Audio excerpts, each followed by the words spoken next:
was I was coming up, I noticed thought worlds or imaginations, thoughts layered on appearance phenomenologically, similar to daydreams but now vivid and distinct. I could see them forming, changing and leaving like they were being zippered together and apart in front of me. I kept staring at the wall and paying attention to what seemed like the transition in the leaving the fabric of appearance. Ordinary and trippy perceptions were fused together. The thought world stretched out like a machine made of roller pins painted with various scenes, and they were sticking out of my perceptual face. Overall, it felt like I was being pulled into, under, and through the strands of a carpet.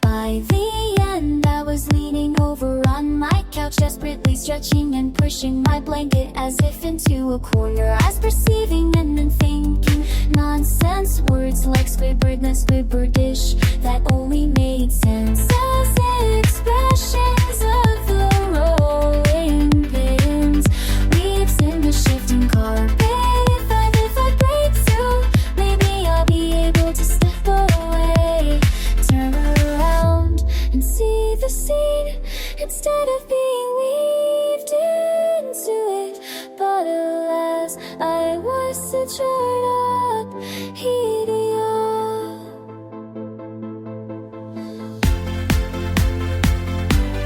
Like a light inside the hands to squeeze out.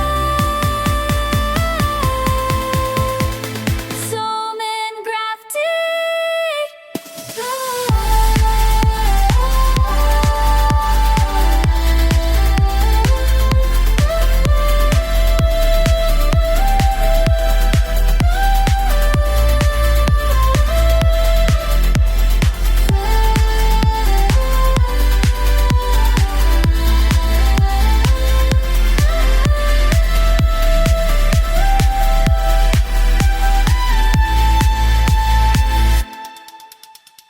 Grafted in that ether lattice, utterly consumed in its majesty, and that of its grand honk effects of great mirth and delight for small things, fraternity.